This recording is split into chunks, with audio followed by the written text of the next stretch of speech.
This news update is brought to you by... Say hello to Shanta. Shanta is an entertainer, but she also loves to be entertained, which is why she has Flow TV brought to her through Flow's 100% fiber to the home network. It's great for busy Shanta because she can control the time she watches her favorite shows, play back from the start in case she missed it, or even record with cloud video recording. And with her Flow services bundle, enjoys much more for much less. Visit any Flow retail outlet, call 1-800-804-2994, or visit discoverflow.co to find out more. One-of-a-kind connection. This is how we flow. It's Tuesday, September 6th, and time for your Barbados Today afternoon update. Thanks for joining us. I'm Fernella Wedderburn. The National Union of Public Workers has summoned customs workers to a meeting at its headquarters tomorrow. A union official tells Barbados Today the talks are to discuss unresolved issues pertaining to the pending transition of workers to the Barbados Revenue Authority. Last week, the Ministry of Civil Service announced that the move will take place on October 1. But in a statement released yesterday, NUPW General Secretary Roslyn Smith said the union was still negotiating a number of matters that needed to be fully addressed before finalizing terms and conditions of service with the BRA. And she again warned members not to sign any option forms until all issues are resolved. The Barbados Secondary Teachers Union will also be meeting with its members tomorrow. The talks comes just days before the start of the new school term, which begins on Monday. According to a statement from Union President Mary Redmond, the meeting, which is set for 1 p.m. at Solidarity House, will discuss some of the ongoing and persistent problems affecting teachers.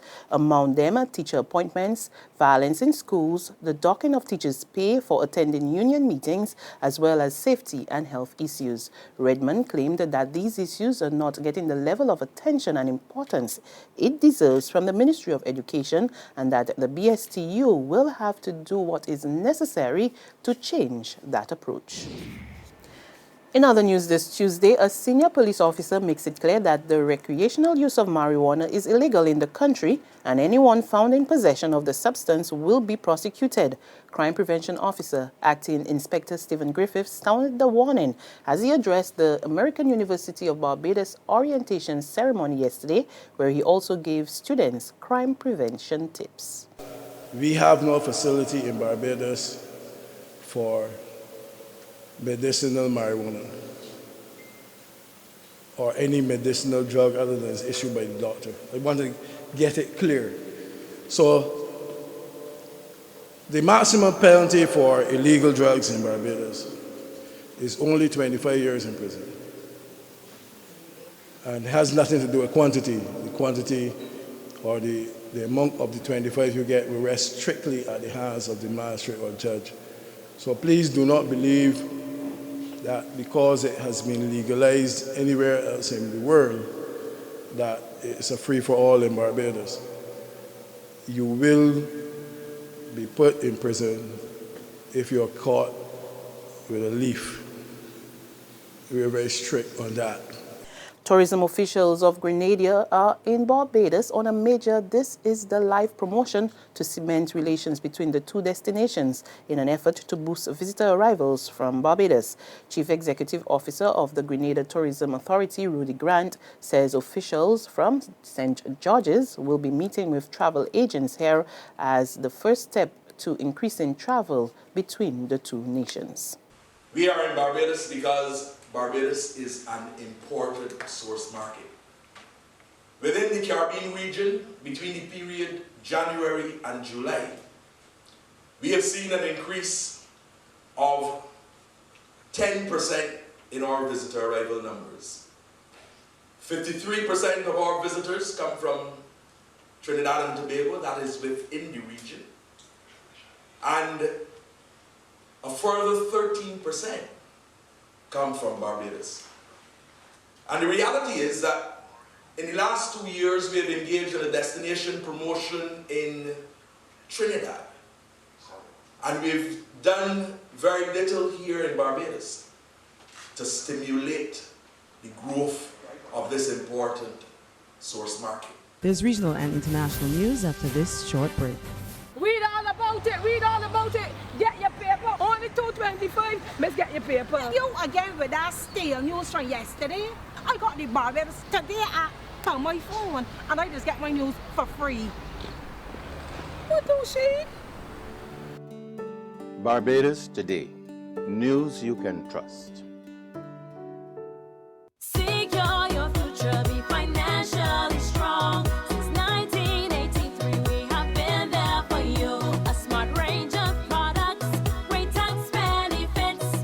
We're the solution to your hopes and your dreams. The Barbados Workers Union Cooperative Credit Union. The Barbados Workers Union Cooperative Credit Union. Humble beginnings to smart loans, smart savings. Save smart and borrow smarter. That's the move for me. Stability, prosperity. We're the solution to your hopes and your dreams. The Barbados Workers Union Cooperative Credit Union. The Barbados Workers Union Cooperative Credit Union. To news from the region, schools in Antigua and Barbuda remain closed today as bad weather associated with a tropical wave dumped up to 7 inches of rain on the country. However, the Ministry of Education said principals and staff members should report to work so as to assess the situation and prepare for a smooth start of classes on Wednesday. The authorities said the Antigua State College and Hospitality Training Institute will also remain closed, as well as several private schools. Parents have been urged to monitor the situation. Officials in the Bahamas are looking at ways to lessen the impact of the Zika virus on vital sectors such as health and tourism. More in this report from ZNS News. Chief Medical Officer Dr. Glenn Benavy says the Zika virus could pose significant concerns for pregnant women, men, and infants, as well as maternal and child health care in this country. The end results, he says, could pose a major strain on the country's health services. This public health intervention is resulting in us having to prepare new budgets and upgrade our budgeting. It gives us some very positive opportunities, however, to work with you, our partners, to work with education, to work with all of the other ministries. And it brings to mind the PAHO, now popular statement of health policies in all ministries.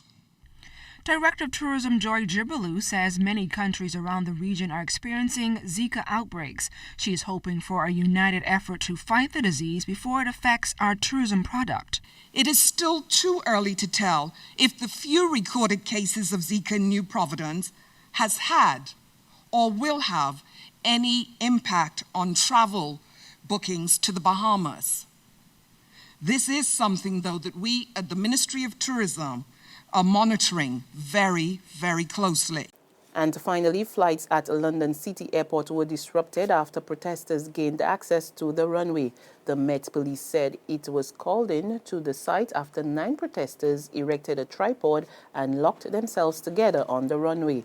The Black Lives Matter UK movement claimed responsibility for the protest. One of the group members spoke to the BBC London. We've called for a shutdown of London City Airport because the climate crisis is a racist crisis. A racist crisis? What do you mean?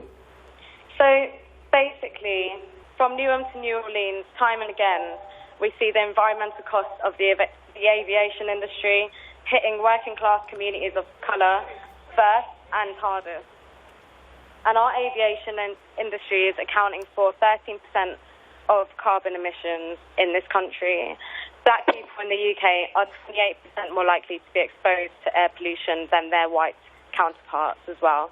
So we can see that actually it's due to the inequality around the globe. That means that we're trying to put this issue on the map. And that's news, but for the very latest, visit our website, www.barbadostoday.bb. Subscribe to our e-paper, email updates, and of course, like us on Facebook. You can also catch us on Izumi Media in bus terminals or screenplay at supermarkets and gas stations near you, as well as Channel 99 on Flow TV and Mix 96.9 FM. I'm Fernella Wedderburn. Good afternoon.